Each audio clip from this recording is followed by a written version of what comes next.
آواز میں نہ جانا، فلاں میلاد میں نہ جانا، فلاں جگہ آیت کریمہ کا ورد ہو رہا ہے وہاں نہ جانا، فلاں قلخانی میں نہ جانا، یہی ہوتے ہیں نا۔ مجلس تو صرف ہمارے یہاں ہوتی ہے۔ ہم نے کبھی منع نہیں کیا اپنے نوجوان ذہنوں کو کہ وہاں شرکت نہ کرنا، وہاں شرکت نہ کرنا، وہاں شرکت نہ کرنا۔ ہم نے کبھی بھی یہ گناہ نہیں سمجھا کہ ہم میلاد نبی میں جانے سے اپنے بچوں کو روکیں۔ بھائی میلاد تو نبی کا صلوات بھیجے نا محمد علیہ۔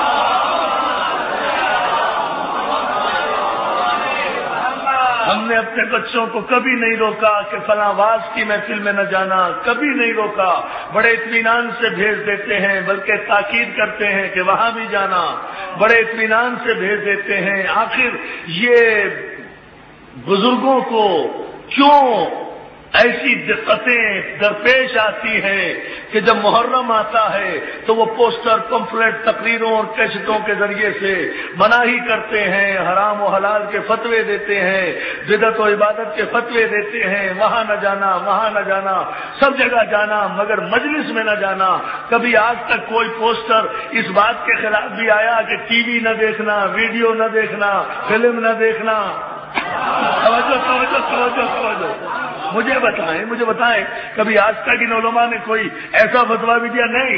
جہاں محرم آیا مجلس میں نہ جانا، عزا خانے میں نہ جانا، مولوی کی تقریر نہ سننا، ان کی مجلسوں میں نہ جانا، ان کے ماتم میں نہ جانا، ان کا علم نہ دیکھنا، ان کا ذوالجلالہ نہ دیکھنا، ان کے یہاں زیارت میں نہ جانا۔ آخر کیوں منع کیا جاتا ہے؟ وہ منع کیوں کرتے ہیں؟ ہم منع کیوں نہیں کرتے؟ دوستو ایک نفسیاتی اور بنیادی فرق ہے۔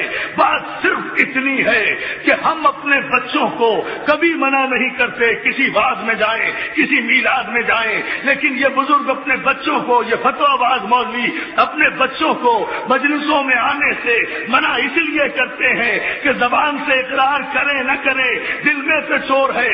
اتنا تو جانتے ہیں کہ جب ان مجلسوں میں جائیں گے وہاں علم کی بات ہوگی، وہاں عقل کی بات ہوگی، وہاں قرآن کی بات ہوگی، وہاں حدیث کی بات ہوگی، وہاں شجاعت کی بات ہوگی، وہاں سیادت کی بات ہوگی، وہاں اسلام کی بات ہوگی، وہاں دین کی بات ہوگی، وہاں شریعت کی بات ہوگی، وہاں حقانیت کی بات ہوگی۔ اور ظاہر ہے جب عقل کی باتیں ہوگی تو نوجوان کی عقل و دماغ میں وہ باتیں اترے گی، کہیں یہ ان جیسا نہ ہو جائے، اس لیے جانے سے روکتے ہیں۔ ہم اپنے بچوں کو کسی میلاد میں جانے سے اس لیے نہیں روکتے کہ جانے دو، ہم نے 10 دن میں سبق اتنا پڑھا دیا ہے کہ یہ وہاں جا کر خود اس مولوی کو پڑھا دے گا، گمراہ نہیں ہوگا۔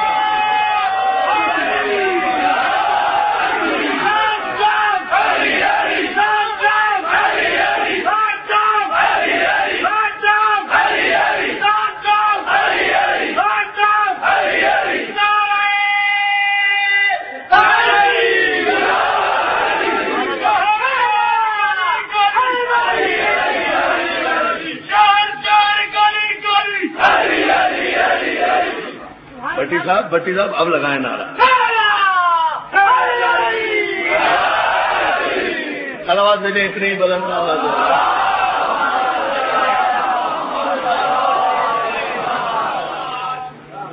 اپنے اطمینان یقین کچھ دن کے لیے امیر شام کے دربار میں چلے گئے تھے۔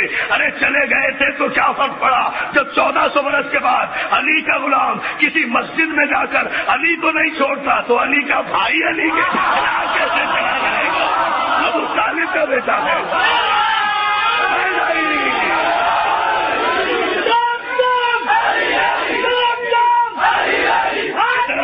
ایک مرتبہ درود بھیج دیں آپ کا۔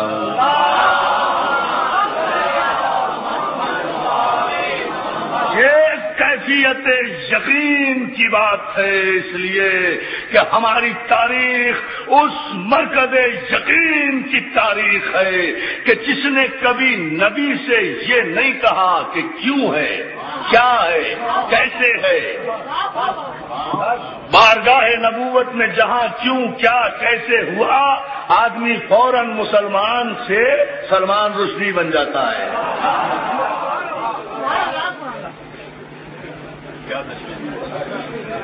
ساری تاریخ پڑھ دی ایک جملے میں، آپ ہنس دیے بس۔ درود بھیجیں محمد علیہ۔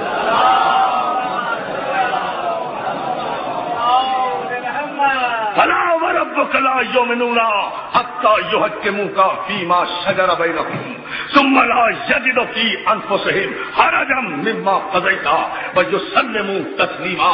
حبیب تیرے رب کی قسم یہ اس وقت تک مومن نہیں ہو سکتے جب تک اپنے معاملات میں تجھے حکم نہ بنا دے، اور اس کے بعد جب بحیثیت حکم کے تو فیصلہ کر دے ثم لا یجدوا فی انفسہم حرجا، پھر یہ تیرے فیصلے کے خلاف اپنے دل میں بھی کوئی تنگی محسوس نہ کرے، بلکہ تیرے فیصلے کو ایسے تسلیم کرے جیسے کہ تسلیم کرنے کا. سبحان اللہ سبحان اللہ. دوستو، دو ہی آیتیں ہیں اس مزاج کی قرآن میں. محمد کے حکم کو ایسے تسلیم کرو جیسے تسلیم کرنے کا حق ہے. آل محمد پہ ایسے درود بھیجو جیسے درود بھیجنے کا.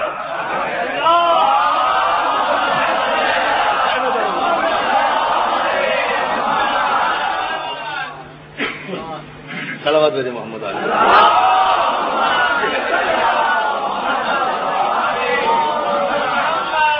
یہ وہ منزل فکر ہے عزیزان محترم، ہم جسے اپنا امام مانتے ہیں، جو ہماری تاریخ کا چہرہ ہے، جو ہماری تاریخ کا دولہا ہے، جو ہماری تاریخ کا عنوان ہے، جو ہماری تاریخ کا قیمتی سرمایہ ہے. اس نے کبھی پیغمبر کے حکم پر کیوں نہیں کہا، بس ادھر کیوں کہا ادھر لا یؤمنون. اسلام کوئی آسان مذہب نہیں ہے. ایک لمحے کے لیے بھی عدم اطاعت رسول انسان کو دائرہ ایمان سے باہر کر دیتی ہے. عزیزان محترم، ہم اس کے ماننے والے ہیں کہ جس نے 12 برس کی عمر میں جو کہا تھا 63 برس کی عمر تک وہی مانتا رہا. تو میں نے ایک جملے میں پوری تاریخ بیان کی ہے، آپ غور فرمائیں. 12 برس کی عمر میں جو کہا تھا کہ دعوت ذوالشیرہ میں کہ یا رسول اللہ اعلان رسالت آپ کیجئے، تصدیق رسالت میں کرتا ہوں، ہجرت آپ کیجئے، بستر پہ میں سوؤں گا، آغاز جنگ آپ کیجئے، اختتام جنگ میں کروں گا، قرآن آپ سنائیے، تفسیر میں بیان کروں گا، تنزیل پہ آپ جنگ کیجئے، تعویل پہ میں جنگ کروں گا، رسالت آپ کی ہوگی، ولایت میری ہوگی، حکم آپ کا ہوگا، حکومت میری.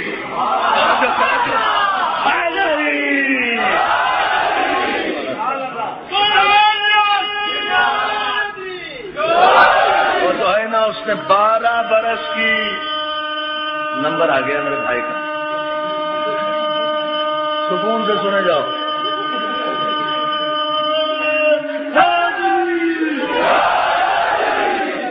مولا سلامت رکھے یا علی میں رکھے.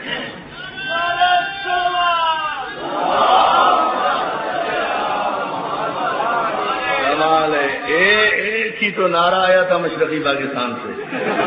ہاں بھیا نعرہ لگا.